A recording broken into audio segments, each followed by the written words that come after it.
ہم اپنی بھائیوں کو تنہا نہیں، نہ چھوڑا ہے، نہ چھوڑیں گے. کیا کہتے ہیں سر آپ؟ جی یہ تو صرف باتوں کے حد تک نہیں ہے، یہ تو عملی ثبوت ہم نے دیا ہے.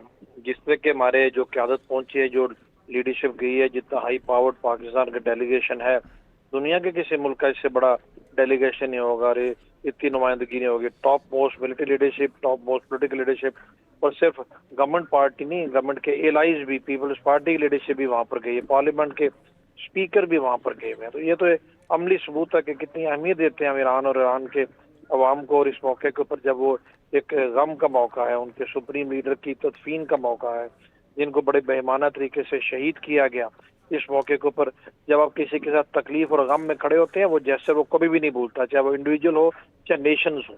تو ایران کے ساتھ بھی جو ہم نے یہ جیسر شو کیا بالکل اسلام کی تعلیمات کے عین مطابق ہے. اور ایرانی نیشن، مجھے پورا یقین ہے، کبھی بھی اس جیسر کو نہیں بھولے گی، کیونکہ ہم نے جنگ کے دوران بھی ان کا ساتھ دیا، امن قائم کرنے بھی ہمارا بنیادی اور مرکزی کردار.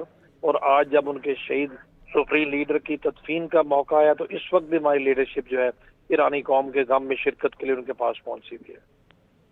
بالکل صحیح بات ہے. اچھا بریگیڈیئر صاحب، سعد ابراہیم رئیسی جب شہید ہوئے تھے ہیلی کاپٹر حادثے میں، تو اس کے بعد دشمن نے موقع سے فائدہ اٹھانے کی کوشش کی تھی، تو میرے خیال میں اب تو جرأت نہیں کر سکتا کچھ ایسا. دشمن ہوتا ہے جی، دشمن سے کبھی بھی کوئی چیز بعید نہیں ہوتی. دشمن کو ہمیشہ دشمن ہی سمجھنا چاہیے، اپنے تمام پریکاشن میئرز لینے چاہیے، دشمن پہ ٹرسٹ نہیں کرنا چاہیے، کیونکہ اس لیے وہ اور دشمن پھر ہے. اگر دشمن گھٹیا ہو تو زیادہ معاملہ خراب ہوتا ہے، کوئی تو ضرف گھٹیا والا ہو تو پھر ایک الگ بات ہے. اس سے بڑا گھٹیا ہندوستان اور اسرائیل سے بڑے گھٹیا دشمن کون سا ہوگا؟ گھٹیا ترین کو لفظ ہے تو ہمیں نکال لینا چاہیے. یہ تو چھپ کے وار کرنے والے ہیں، بزدل ہے، سامنے نہیں آتے. یہ تو آپ ان کی تاریخ بھی یہ رہی ہے. تو اس لیے اس طرح کے دشمن سے کبھی بھی کچھ بعید نہیں ہوتا، ان پہ کبھی بھی ٹرسٹ نہیں کرنا چاہیے. بالکل صحیح ہے، لیکن الرٹ تو الحمدللہ ہم بھی ہیں، ایران بھی ہے پوری طرح سے، اور چوکس بھی ہیں کہ خدا نہ خواستہ، کیونکہ ایک ہی دفعہ ہوتا ہے نا، وہ کہتے ہیں ایک دفعہ ڈسا جاتا ہے مومن، بار بار نہیں ڈستا ایک سوراخ سے. تو اب تو پتہ ہے کہ خدا نہ خواستہ کوئی اگر ایسی تو حرامزادگی یہ ہو جو سکتی ہے. جنازے کی تقریبات ہیں، ان میں تو میرا نہیں خیال کچھ ایسا وہ کرنے کا ہر ہمت بھی کر سکتے ہیں، خواہ یقین رکھتے ہوں گے، کیونکہ دیکھیں یہ بہت بڑا ایک ایونٹ ہے، دنیا کے لیڈرز اس پہ آئے ہوئے ہیں، اس طرح نہیں ہو سکتا. لیکن بل والی بات ہے کہ دشمن ہوتا ہے، اور اس لیے ٹھیک میں اپریشیٹ کرتا ہوں ان سپریم لیڈر جو مجتبیٰ خامنہ یہ سیکیورٹی ریزنز کی وجہ سے اپنے والد کے جنازے میں نہیں آ رہے، بالکل ٹھیک کیا ہے، واضح تک انتظامات اپنے کرنے چاہیے. بٹ ادروائز اس موقع کے اوپر نہیں. لیکن دشمن بہرحال دشمن ہے، اور اس کو پتہ ہے کہ کس وقت کیا ریاکشن اور کس کا ریاکشن آ سکتا ہے. اچھا بریگیڈیئر صاحب، ایک اور بات بتائیے گا، کیونکہ اگلا راؤنڈ جو ہے وہ رکا ہوا ہے مذاکرات کا. کہا جا رہا تھا کہ اس تدفین کے بعد جو ہے وہ پھر مذاکرات دوبارہ سے شروع ہوں گے. تو کیا آپ سمجھتے ہیں کہ اب کیونکہ ایک بڑی ذمہ داری ہے، ظاہر ہے جنازہ گھر میں پڑا ہو تو پھر بڑے ایک تناؤ کی سی کیفیت ہوتی ہے، آج سپرد خاک کر دیا جائے گا ان کو، شہیدوں کو، ٹھیک ہے. تو اس کے بعد میرے خیال ایک نئے حوصلے کے ساتھ، نئے عزم کے ساتھ، نئی سمجھ رہے ہیں نا، وہ اس کے ساتھ بات چیت کرنے کے لیے تیار ہوں گے ایرانی حکام، امریکہ کے ساتھ، ان کے ڈیلیگیشنز کے ساتھ. جی ایسے ہی ہے، بالکل تیار ہوں گے. اور اسی وجہ سے یہ پوز آیا بیچ میں، جب وہ اس جنازے سے اور تدفین سے فارغ ہوں گے، 9 کو آئی تھنک فارغ ہوں گے. اس کے بعد مذاکرات کا اگلا دور بالکل شروع ہوگا، ٹیکنیکل سطح کے مذاکرات، جس کے بارے میں بتایا بھی گیا ہے. اور اس میں بھی میڈیشن کے لیے ہم پاکستان موجود ہے، اور ہم اس کے اپنا کردار ادا بھی کر رہے ہیں.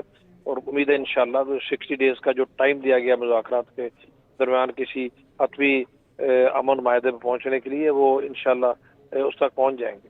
بریگیڈیئر صاحب، جو فیلڈ مارشل نے کردار ادا کیا، ماشاءاللہ جس طرح سے انہوں نے کردار جو کیا اور جس طرح سے کیا، اس میں فیلڈ مارشل وزیر اعظم کو میرے خیال میں پاکستان کو ان کے بغیر یہ مذاکرات کریں گے بھی نہیں. نہ ایران مانے گا نہ امریکہ مانے گا. پاکستان کی موجودگی دونوں فریقین چاہتے ہیں لازمی طور پہ. ان کو پتہ ہے کہ اگر خدا نہ خواستہ کوئی بھی فریق آپس میں کوئی معاملہ ہوتا ہے تو یہ سنبھال لیں گے بات، اور سنبھالا ہے.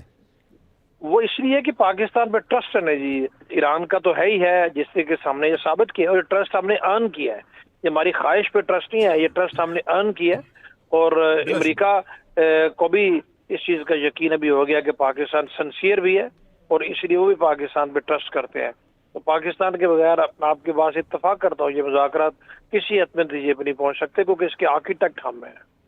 بالکل صحیح بات ہے، اور الحمدللہ ایسی خوبصورت اسٹریٹجی ہے، جیسا آپ نے بڑا خوبصورت لفظ کیا کہ پاکستان نے اعتماد یہ خریدا ہے، ارن کیا ہے، ون کیا ہے، جیتا ہے. تو امریکہ کو نہ تو یہ اعتراض ہے کہ پاکستان کے تعلقات ایران کے ساتھ ہیں، نہ چائنا کے ساتھ تعلقات پہ اعتراض ہے، نہ چائنا کو اعتراض ہے کہ امریکہ یہاں ایران کے ساتھ چلیں، وہ بھی اس کی دوستی ہے. لیکن کوئی بھی متحارب جو آپس میں متحارب ہیں ان کو پتہ ہے کہ پاکستان اعلانیہ سب کے ساتھ ہے، اور کسی کو کہ ان تعلقات پہ اعتراض نہیں ہے. بڑی خوبصورت اسٹریٹجی ہے، دنیا حیران ہے، پریشان ہے کہ پاکستان کیسے کر لیا یہ.